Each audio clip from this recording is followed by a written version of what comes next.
Hi guys, and welcome to Trucking Along with Kearsey. That's me, your positive voice in trucking. I am back out on the road. I want to thank all you guys for all your sharing and likes and everything. We're at like 2,000 subscribers. Woohoo! I appreciate that. We were able to raise $257 and I think 12 cents for Meals on Wheels, something like that. I'll post that as soon as I can get it off my laptop. So thank you very much. If you're new to the channel, please like, comment, subscribe, ring the little notification bell. Help us raise money for Meals on Wheels just by watching the videos. Today I want to talk, I've done personal safety videos, but today I want to talk about scams and people approaching you out on the road. Have a plan for how you're going to react. Even your families may be propositioned, so understand that. And they could come in the forms of calls. It doesn't mean that it's just somebody walking around out here. So we're going to talk about protecting your mental health and your financial health when we come back.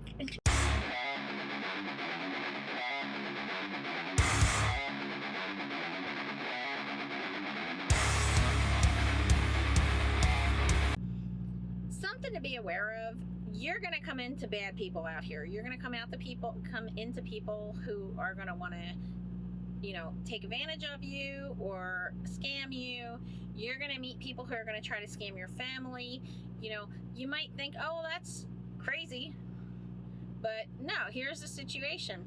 I have a friend who has on his Facebook page that he drives for Prime, and his grandmother and his family members are all linked in his Facebook page. So get this. He had posted that he was in Florida. Guess what happened a few days later? His grandmother got a phone call saying, your grandson was arrested in Florida and he needs $500 to the bail bondsman. Please Western Union it. We'll take your credit card, blah, blah, blah. And, when you hear something like that and you're a family member and they tell you he drives for Prime Inc. and his carrier, his trucking company won't pay for the bail, and you think that somebody you care about is in trouble, you might just instantly react and do the unthinkable. Make your families aware that this is something that could be possible. Maybe put bigger restrictions on your social media, privacy settings. Don't let your profile be public, or I don't know, but just be aware that these things happen. Maybe post on your social media, hey, if I really need you, I will call you myself. Nobody else is going to be calling you. Something else that's going on right now is people are calling the drivers. After seeing on their social media, hey, I drive for Prime, they'll call the driver and say, this is your company calling. I'm so-and-so from whatever department, from personnel, let's say. And they're cloning the numbers. They're cloning the main numbers. So say I got this call and it looks like it's a Prime number. And then they say to me, this is Maggie in personnel, and I need your social security number, or we had a computer glitch and all of a sudden your driver's license number isn't on file, or your birthday, or whatever. Now, think about this. Your company knows everything about you. They don't need your social security number. They don't need your birthday. They don't need your driver's license or anything like that. Heck, Prime even knows my blood type because I got blood tests in the company terminal. So no. As a matter of fact, even though I work at a mega carrier, I would have said, excuse me, you're not Kathy, so I don't know you. I know Kathy in driver personnel, and you're not her. So get to stepping. Or I probably would have said, well, I'll call you right back. Question them. Always say, well, what's your extension number? I'll call you right back. I'm busy. You're a driver, so you can say, I'm backing into a door. No company is going to tell you, oh, stop backing into the door. No company is going to want you driving and talking. They're going to say, well, park safely and call us. So think about things before you react, before you say something, before you give information out that you might be, regret later. Now, when it comes to actual truck stops, you're going to meet prostitutes. Doesn't happen very often anymore. It seemed to happen my first couple years. Every once in a while, a woman would knock on the door and ask me for money when they would see that I was a woman. They'd come up with, one actually said to me, "I swear I'm not a lot lizard." Okay, well, I didn't even know the term lot lizard until I became a trucker. So how many truckers is she hanging around with to learn that term? Okay, and I saw a couple that actually had men drive them up to the trucks, and then they get out and knock on the door. And I've asked them, do you need help? You know, are you safe? Are you doing this because you want to? You know, they're probably not going to talk, but if at all possible, you know, get down the make, the model, the car, the license plate number, report it. Truckers Against Trafficking, and I'll probably do a whole video on them one of these days. Truckers Against Trafficking is a great organization to get awareness out about prostitution and, you know, human trafficking and, you know, even kidnapping and child abuse. It's an amazing organization. So be aware that there could be situations like that you're going to see. There also will be people begging. There was one woman that that approached me, and she asked me for money, and then she said that she had a 7-year-old boy that was back in the motel, and she really needed money for food. And, you know, when it comes to people asking me for money for food, I usually go into the truck stop and just buy them groceries. I'll say to them, "Hey, let's go in and get you some groceries." A lot of the truck stops will have bread and milk and orange juice. They'll have salads and hard-boiled eggs. Some of them will have tuna or like the lunch meat slices. Okay, it might be Oscar Mayer or, you know, the kind of packaging, but if they're hungry, then that's better than nothing. And I'd rather spend $100 in food than give somebody $20 that they're going to shove up their nose or in their arm. What I found odd about this woman, though, was that I thought she was telling me about the kid to pull at my heartstrings, and I watched her, and it was really interesting because when I offered to buy her food, she declined it, saying that she wouldn't be able to carry it back to her motel room.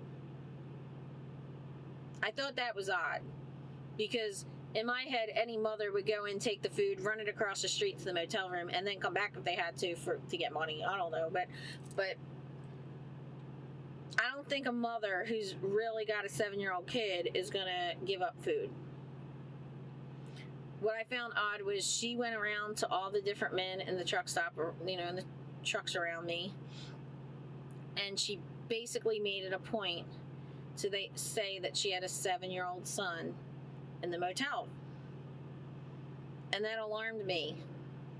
So I called the cops, and I said, "Look, I think she's pimping her kid. That's what I think." And it turned out that she didn't have a child in the room. She had a man in the room. And they were going around looking for pedophiles who would go back to the room, and then the man would jump the pedophile and steal his money and beat him up. And he's not going to go report it. What's he going to do? Call up the police and say, "Well, she said she had a kid in the room and she doesn't." And, you know, people who are committing a crime are not going to report a crime. So that was a really bad scam. That was well, it was an ingenious scam, let's put it that way. And when I had wound up reporting them to the police called me later and told me about the situation and said that she and the boyfriend that she had done this to people before. They had been arrested before for this. So be aware of things like that. Don't go back to people's hotel rooms. Don't go into people's trucks. Don't go in the trailer of the truck. I think sometimes people come up to me and approach me more because I'm a woman. I've seen people go like past 2 or 3 men and then approach me asking me for money. They assume because I'm a woman, I'm going to have compassion. they don't know me very well. Because the one guy said to me, oh, well, and he was older. He had to be a good 70 years old. And he says to me, oh, well, we were in a car accident, and my wife and I need to get our car fixed. So could you give us some money? And I said, no, I don't have any. My company doesn't allow me to carry cash, but I know a great way you can get money. And he said, really? How? I said, call the insurance company. They'll even give you a rental car. Really? Enterprise, they'll come pick you up. And, you know, he looked at me like I was nuts, and I don't care. I just kept going on and on about the Enterprise rental car, but it was such a great place. And he just got tired of me and walked away. So come up with a plan on how you're going to deal with people. Put a sign that says no cash in your window. That works. When people think that you don't have cash, they won't bother. You're a waste of their time at that point. There are people that may approach you and say, oh, I'm giving money away. Nobody out here is giving money away for free. Think before you do something. Okay? When somebody says, I just won money at a casino and now I'm giving it away, people, don't believe it. The casinos were all closed due to COVID. Where'd the money come from? Oh, crap. I'm still on duty. Oops. Hey. Again, you'll out in the truck stops, you'll also see people selling things. A lot of times they'll sell like laptops or electronics, and they'll be like, oh, here's a laptop for $50. It's either not going to work or it's stolen.